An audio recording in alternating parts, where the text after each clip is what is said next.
Hello, this is Sue, and I'm going to explain to you a little bit about why, testimonials, recommendations, whatever you want to call them, they're important.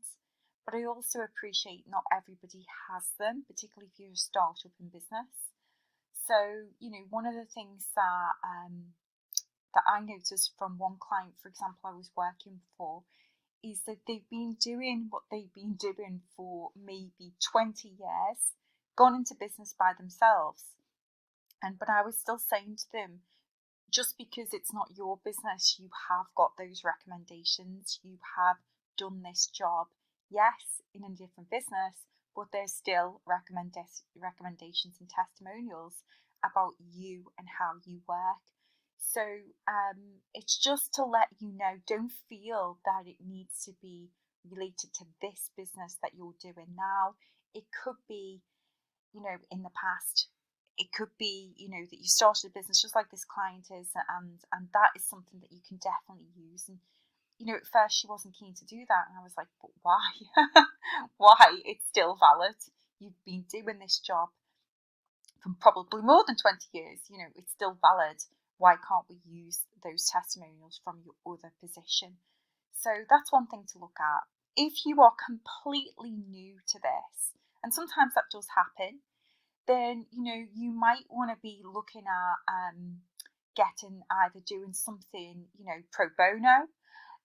Maybe you offer your services free just to get testimonials. Maybe you charge less so you can get testimonials. That is another great way to make sure that that you're able to get this social proof of how good you are and what you've done. So it's just something to bear with and think about, what can you do in order to get these testimonials, and these are case studies. So what we've done is we put our case studies together, and we did it really simple. And I'm not saying that you need to create a brochure. I do not want to complicate this process. I am going to show you a very simple way that you can get started and you can showcase this on LinkedIn. In the end, you might want to put something together like this if you wanted to. And this is what, for example, Alan said when we ran a LinkedIn campaign for him.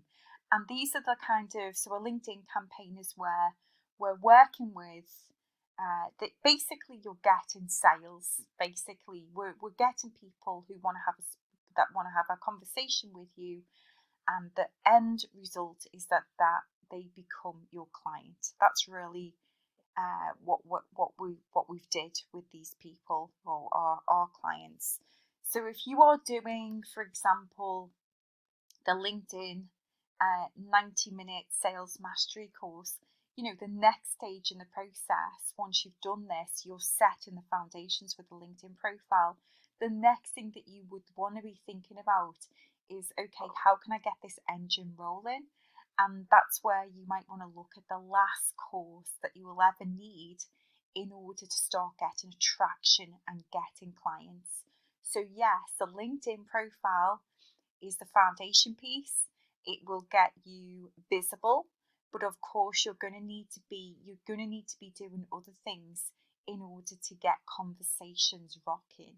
Yeah, it's not rocket science. You will need to send messages, communication to people to get appointments. And when you think about it, it does make sense. And you've seen this page. This is what we've done for our clients, etc., etc. And these are all recommendations of how we've helped. So it's definitely something to be thinking about. Okay, the simplest way would be get it up on LinkedIn. The next more complicated route might be create a brochure, or even simply add this to your website.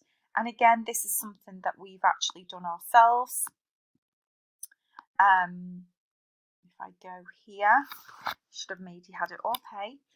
So if we go to my website, you will see that I've got my own case studies. So I work, primarily LinkedIn, and we've got case studies for one business or getting people hired.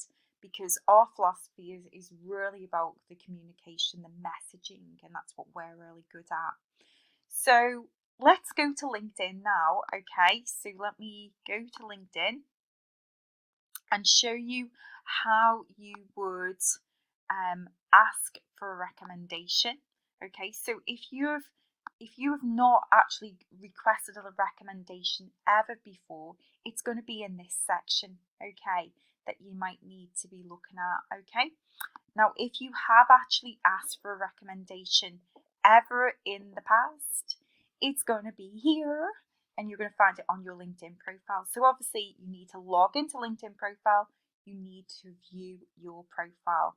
Yeah, so I see this all the time, go to view profile. When you do that, you will see there's the ask for recommendation there, there's the pencil mark, and there's 3 pending recommendations for me. Okay, so if I was asking for a recommendation, it's coming through, okay, then you can ask for a recommendation, and you just click here, who do you want to ask? Yeah, and so you would literally type in that person that you're looking to ask. It is that simple. So let's imagine it's this person, then you would select the relationship with whoever. Yeah, so they managed you directly, they reported to you, she was one of your clients, she taught you, mentored you. It's fantastic. It's really simple, yeah, to go through this. And what was the position at the time? What job were you in? It is really simple to go through this process on LinkedIn. It's really self-intuitive, if I do say so myself.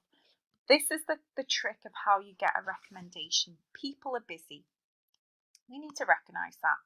People are busy. So what we need to be doing is when we ask for a recommendation, we do need to appreciate that. And, it is going to be the last thing that somebody's going to, it's going to be on the to-do list for somebody to do it. I'm sorry, but it is, okay? So the reality is when you ask for this recommendation, it would be a great idea to say, if I do not hear back from you, you're going to say something along the lines of, I appreciate you're super busy. If I don't hear back from you by late next week, I will touch base again to see if this is possible. Now, this is a clever phrase to use, because what you're kind of insinuating is that you're going to be following this up. So please make sure that you do, because I'm going to be very honest with you. Most people will not do the recommendation on the first ask. You will need to push this along. And it does depend on how well you know somebody. Oftentimes they may say to you, hey, would you you write it, for example. But sometimes you might need to give them some clues of what you want to write. So sometimes people would say, okay, send me what other people have wrote, for example, or put some bullet points of what you would like me to cover. So hopefully that was really simplistic. Showed you a few ways there, but the simplest route to do this, we're not after perfection, we're just after something for now. You can play with perfection at a later date, is get some recommendations on LinkedIn. Eventually you will be taking this to a new level, which is you'll be looking at your brochure type thing, maybe, so you can send it to potential clients or have it on your website. Hopefully that was useful. Take care.